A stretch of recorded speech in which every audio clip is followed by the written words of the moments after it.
Hello everyone, it's Dylan from Yugioh Everything, and welcome back to another Yu-Gi-Oh! Timeline discussion video. Now, the Yu-Gi-Oh! Timeline is one of my favorite topics to discuss, and in this video we are going to be looking in depth at Bonds Beyond Time and the timeline headache that it really creates. Now, Bonds Beyond Time is the second movie that was theatrically released in the Yu-Gi-Oh! Franchise, and it is a movie that we all believe to be canon to the original timeline, the only timeline that is 100% pretty definitive, which is Yu-Gi-Oh! Duel Monsters, Yu-Gi-Oh! GX, and Yu-Gi-Oh! 5Ds, and I'm not here to argue that it's not canon, but I did not mention Bonds Beyond Time in my very first timeline video, and a lot of people have asked where I thought Bonds Beyond Time would fall on the timeline for each of these three shows. And just before we begin, Yu-Gi-Oh! Is a franchise that cares very little about its timeline. That's very, very apparent. And whenever you have a movie or a sequence of events that includes time travel, that's already going to create a lot of confusion and a lot of headaches, I guess you can say, when it comes to the timeline. And there are a few issues that Bonds Beyond Time raises. Now, whether the main issue that I'm going to be talking about, mainly during Yu-Gi-Oh! Duel Monsters, is more of an animation error, or it's more just laziness, that remains to be seen, and I really am looking forward to talking to you guys. But without further ado, let's get into it. Yu-Gi-Oh! Bonds Beyond Time, where I think this movie takes place on the first three shows' timelines, and why I think it creates such a timeline headache. I really hope you all enjoy. So we're going to start backwards to front. We're going to start with Yu-Gi-Oh! 5Ds, since this is kind of the movie that the movie takes place during this show, so I think it makes sense to start with Yu-Gi-Oh! 5Ds. The main reason we know this movie is canon, besides the people that worked on the movie telling us it was canon, is when you say Duel Zone, he has a flashback of Paradox. He has a flashback of all the people that have been important in his journey right before he delivers the final attack to Zone, saving the world. And in this flashback, he has a vision of Paradox, the main villain of the Bonds Beyond Time movie. Now, why they didn't include Yugi and Judai, who I would imagine had a bigger impact on him than Paradox did in this movie, I'm not really sure. I thought that was a huge missed opportunity. I think it would have been awesome to include both of them in the flashback, so I'm very disappointed that they didn't. But moving on, that's how we basically know this is canon. The movie clearly takes place on the 5Ds anime timeline. Now, where does it take place on the 5Ds anime timeline? I always thought this duel, or this movie, took place in the long period of time between the Dark Signers being defeated and the next season starting.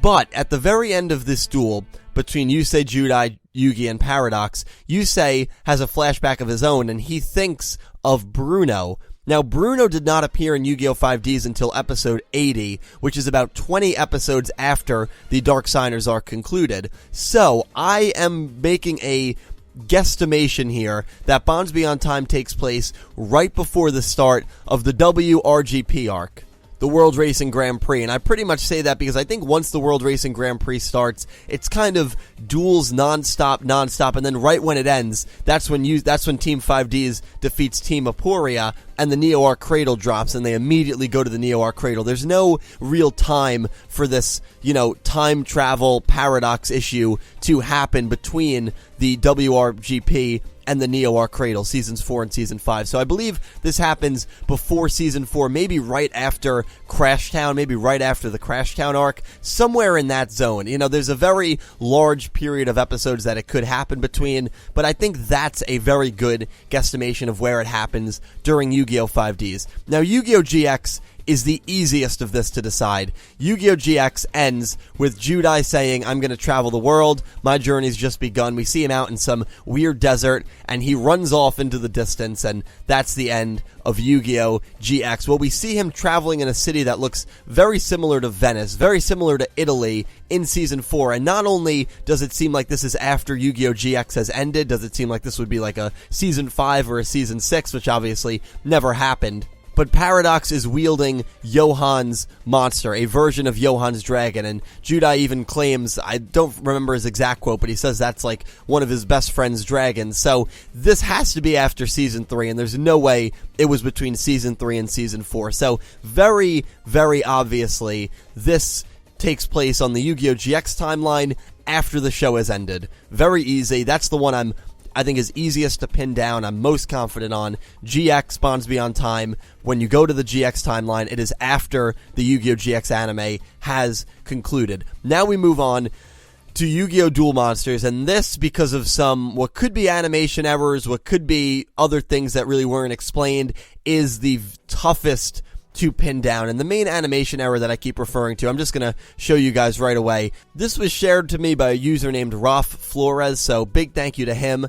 And you can see in this shot, and in fact there's multiple shots of this, that Maximilian Pegasus, during his appearance in Bonds Beyond Time, still has his Millennium Eye, or what looks to be the Millennium Eye, in place. Now, if that's the case, that means this movie on the Yu-Gi-Oh! Duel Monsters timeline had to have taken place before Duelist Kingdom started, before Yugi even went to Duelist Kingdom, which, in case you forgot, was in episode 2, I believe. It was in the very beginning of the show, and that was before Yugi had any real relationship with the Pharaoh, with the Tem, and in this movie he seems to have a very good relationship with the Pharaoh, easily letting a Tem take over with no issue whatsoever. And the main reason it had to be before Duelist Kingdom is because Pegasus gets his eye ripped out by Bakura at the end of that arc. So clearly there's an issue here, because not only that, but Tem is also in his Battle City attire. His design was slightly changed after Duelist Kingdom, and what he wears in this movie is very similar to what he wore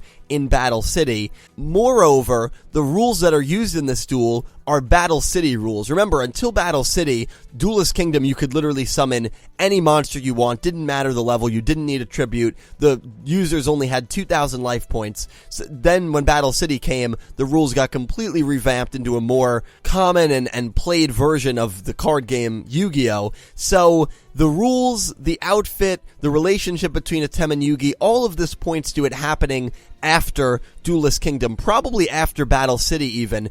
But the fact that they animated Pegasus on multiple occasions with his Millennium Eye is either a big animation blunder, or he has a replacement Millennium Eye, and it's just there for filler. But the reason that I don't really believe that is in Yu-Gi-Oh! GX, they are very careful of not showing the Millennium Eye to us. I don't think we see his eye, his left eye, at all throughout Yu-Gi-Oh! GX, and Pegasus appears a decent amount in Yu-Gi-Oh! GX, so I honestly think this is just an animation error. Whether it is a copy of the Millennium Eye filling the spot or not, they don't explain it at all, so we're left literally in the dark to just wonder about that. But that on its own makes this a very confusing where to place it on the Duel Monsters timeline. If I had to guess, I believe this takes place either after Season 4, after the Orichalcos arc, maybe after the Kaiba Grand Prix, or maybe right after Battle City between Season 3 and Season 4. Somewhere in that time. It definitely, in my opinion, takes place after Duelist Kingdom, mainly because of the rules that they're using, which is why I think it's so... Also, Yugi doesn't hate Pegasus, right? Because there's no way this is before Duel Monsters even started. There's absolutely no way. That would just make no sense, especially because a Tem uses monsters like Dark Magician Girl, who didn't make her debut until episode 84 against Pandora, well into the Battle City arc, well into Season 2. And if this takes place before they leave on the boat for Duelist Kingdom, Pegasus will have already attacked Yugi's grandfather, and there would definitely be resentment between Yugi, or at least from Yugi towards Pegasus. There's no resentment from Yugi towards Pegasus in this movie, so this maybe is even after the Seal of Orichalcos arc, maybe after Season 4, because Yugi interacted with Pegasus, and I think gained a little bit more respect for Pegasus in that arc, and that could be why Yugi has no ill feelings towards Pegasus at all in this movie when he sees him. That could be an area that it's in. The other main issue that makes this so confusing is one of the most popular duels in Yu-Gi-Oh! And that is the Season 4 duel between Judai and Yugi. As I think most of us would agree, this takes place after Season 4, so Judai should remember that duel against Yugi. Now, yes, you can look at my theory where I don't think that duel happened. This movie is a big reason for that, but if you just want to get rid of that theory, Judai should recognize Yugi as a character he dueled. Of course, Judai and Yusei recognize Yugi because he's a dueling legend when they see him in Bonds Beyond Time, but Judai would have an absolute recollection of that duel, and the fact fact that he doesn't, I mean, Judai's personality is very, friendly and very talkative, and he gets, I can't think of the right word, but he gets very excited very easily. If he sees Yugi, he's absolutely going to recall that duel. Now, there's no reason that Yugi should remember that duel, because this is clearly way before Yugi dueled Judai on his own timeline, if that makes any sense, because we're going back to the Duel Monster era.